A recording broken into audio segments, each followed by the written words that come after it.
L'actualité à la une ce matin, Songo dans le centre-sud présente ses chants aux autorités. Des chants témoins qui utilisent des paquets technologiques ont été visités hier sur place. Les résultats donnent satisfaction. Explication dans ce journal. Plus de 200 Africains disparus dans un naufrage collectif sur l'île de Lampedusa.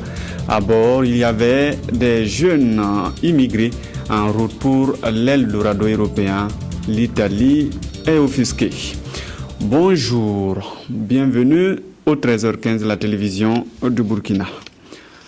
Des chants témoins qui donnent satisfaction à Songo. 45 producteurs ont été formés sur la vulgarisation et le transfert de technologies.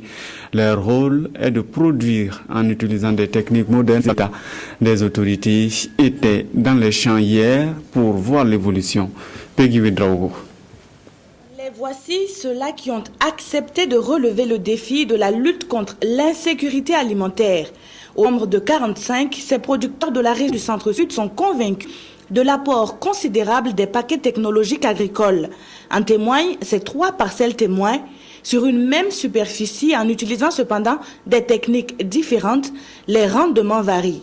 Ici, nous avons pris la première parcelle où nous n'avons appliqué que la fumier organique. Nous avons eu une marge d'environ, nous avons un rendement de 1800 kilos, c'est-à-dire 1 tonne 800 à l'hectare. Par contre, dans les 2 autres parcelles, nous avons 3400 kilos et la 3e parcelle 3600 kilos. C'est-à-dire déjà c'est presque le double de la pratique paysanne. Le seul bémol d'ailleurs évoqué au cours des échanges entre producteurs et autorités, c'est bien le nombre insuffisant des paquets technologiques. La direction régionale en charge de l'agriculture en est consciente et se justifie. Cette année, le ministère a décidé de donner tout un paquet technologique à un seul producteur, à savoir les engrais, la semence, l'équipement et même les animaux de trait, pour leur permettre de relever le niveau de productivité. Et ce producteur, en principe, ne doit plus s'attendre, si l'objectif est atteint, à une aide de la part de l'État.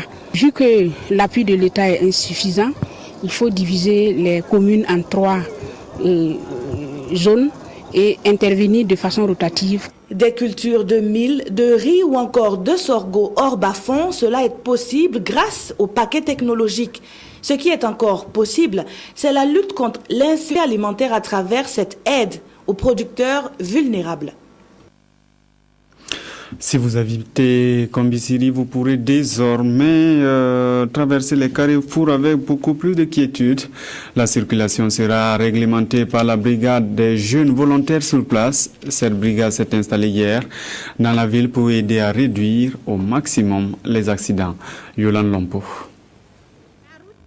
Et en deux chaque jour des familles. Les jeunes de la cité de la patate douce l'ont bien compris et ont mis en place depuis décembre 2012 la brigade des jeunes volontaires pour la sécurité et l'éducation routière afin de réglementer la circulation au niveau des carrefours dangereux.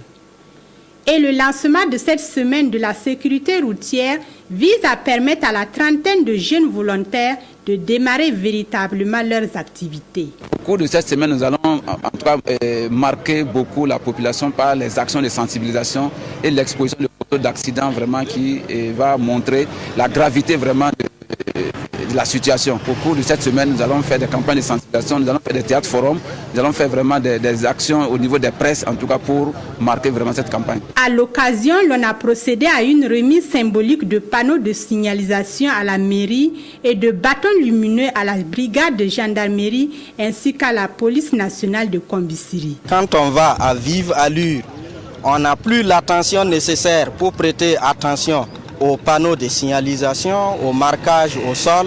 Et brusquement, dès qu'on est surpris, par exemple par un animal qui traverse la route ou un piéton qui traverse la route, l'accident est arrivé. Donc, en arrivant ici, apprenant que des jeunes se sont mobilisés pour augmenter la circulation routière aux côtés des officiers de police judiciaire et des forces de sécurité, c'est un grand engagement de la jeunesse que nous saluons vivement au niveau de notre département. Le thème de cette année porte sur la sécurité des piétons.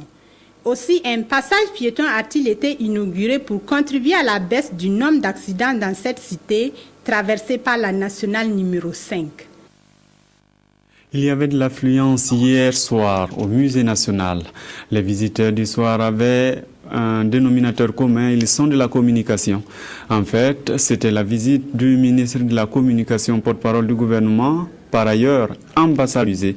Sa mission, susciter l'engouement du public. Maxime Zangou. Créé pour conserver notre patrimoine culturel, le musée national situé au quartier d'Assasgo, ex-secteur 28, mérite d'être davantage connu. Notre tradition, ce sont plus de 8000 objets d'importante valeur venant de tout le pays qui y sont représentés. Pour donner l'exemple, le tout nouvel ambassadeur du musée est allé apprécier les merveilles qui y sont exposées. Lorsque le ministère culturel et du tourisme et spécifiquement la direction générale du musée national m'a désigné, j'avais pris l'engagement et de travailler, de prendre des initiatives pour faire en sorte que le musée national soit mieux connu.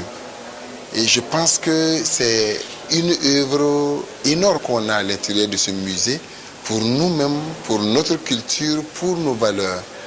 Aujourd'hui, nous sommes venus avec le personnel du département de la communication et leur famille et pour faire un premier pas.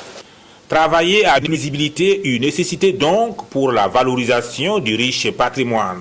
Alain-Édouard Traoré a invité de ce pas la population burkinabé et les touristes à fréquenter davantage le musée, car ce ne sont pas les qui manquent. Le musée a à ce jour 2 salles d'exposition ouvertes, mais bientôt une 3e salle que nous allons ouvrir avec le thème « Les valeurs du Burkina ». Et nous avons également un théâtre de plein air qui est disponible pour des activités, surtout pour la jeunesse. Et bien, nous allons reprendre nos soirées de contes que nous avions interrompues pendant les vacances. Au mois d'octobre, chaque soir, le dernier jeudi du mois, nous allons faire une soirée de contes. Des expositions sur les masques, des statuettes, des instruments et bien d'autres objets vous permettront de comprendre certains faits et gestes inédits de la société africaine. L'ambassadeur de Cuba au Burkina était lui face à la presse. Le diplomate cubain cherche l'aide des journalistes et surtout de l'État burkinabé pour libérer 5 de ses compatriotes détenus aux États-Unis depuis 1998 pour conspiration et espionnage. Moussaki Jacques Lamissa Tarpaga. La diplomate cubaine prend l'opinion internationale à témoin dans le bras de fer diplomatique qui oppose son pays aux États-Unis d'Amérique. Selon Maria Ana Raviva, 5 Cubains seraient toujours détenus à Miami pour conspiration contre les États-Unis depuis septembre 1998. Et à ce point de presse, la représentante de Cuba lance un appel à la solidarité internationale afin que les 5 détenus puissent être libérés. On demande la solidarité et de l'appui pour qu'un jour, le plus vite possible, ces 5 Cubains peuvent rentrer à sa maison, à son pays et être avec sa famille. C'est ça qu'on demande. Cette rencontre est également une occasion pour l'ambassadeur de Cuba de faire un plaidoyer auprès de l'État burkinabé afin qu'il porte l'assistance à Cuba dans le processus de négociation pour la libération de ces 5 détenus sur le sol américain. Le commandement du 24e régime interarmé vient au colonel Jean-Charles Sommet. Il aura pour renforcer la discipline, l'esprit des corps. Il place le colonel Jean Diasso à ce poste. Ces officiers, sous-officiers et militaires du rang du 24e régiment interarmé répondent désormais au commandement de cet homme.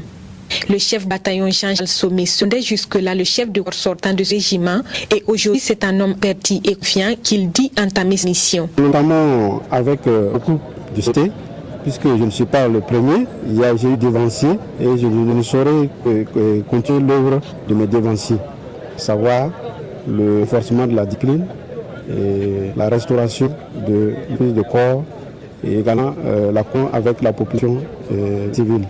Composé de 4 compagnies, le 24e régiment joue un rôle stratégique au sein de la Grande Miette. La hiérarchie attend donc de ce nouveau chef de corps qu'il assume pleinement ses fonctions. C'est préparer ça en vue de accomplir au mieux les missions qui lui seront confiées au niveau de forces armées nationales, particulièrement au niveau de l'armée.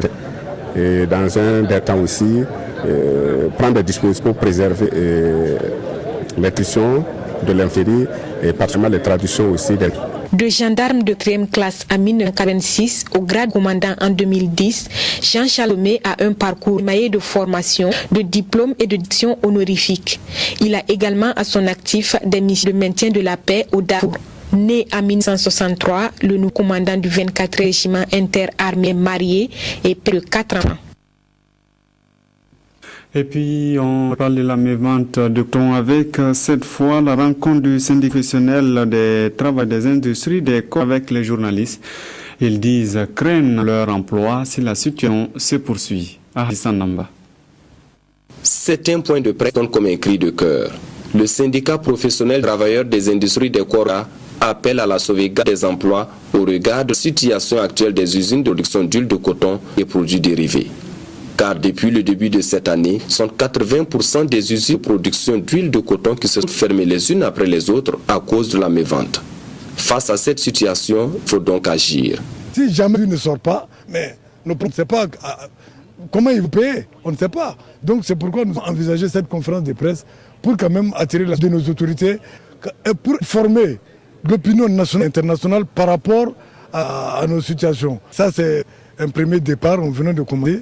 Il y a d'autres démarches à faire, nous n'avons pas encore terminé, donc il nous sera très difficile de conclure nos différentes démarches. Nous avons vu le monde des femmes qui vivent de nos unités ici. Des femmes qui sont sorties nombreuses à cette conférence de presse. Conférence au cours de laquelle le syndicat demande aux décideurs politiques de placer l'huile de coton dans les différentes boutiques témoins mises en place dans le cadre de la lutte contre la vie chère, de renforcer le contrôle de l'importation des huiles et surtout de voir le cas des usines clandestines de production d'huile de coton.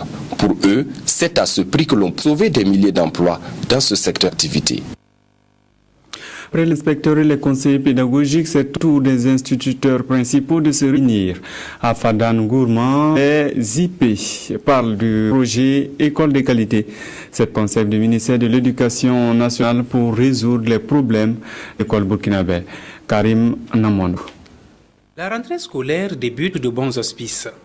Dans certaines écoles, les cours ont commencé et le souci le mieux partagé, c'est d'achever l'année avec de bons résultats. Le ministère de l'Éducation nationale et de l'alphabétisation joue la carte d'anticipation.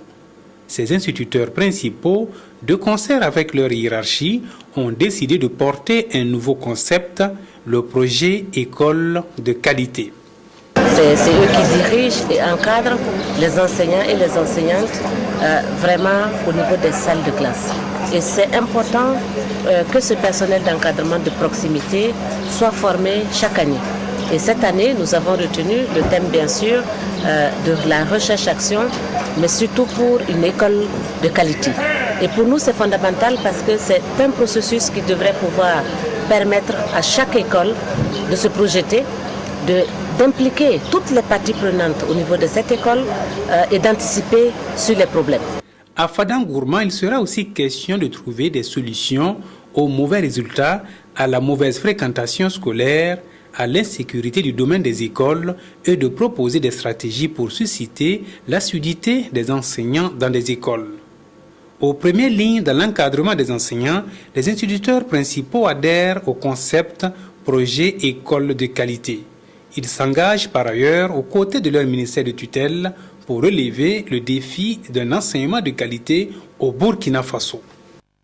Voilà, c'est fini pour aujourd'hui. Merci de nous avoir suivis. À demain.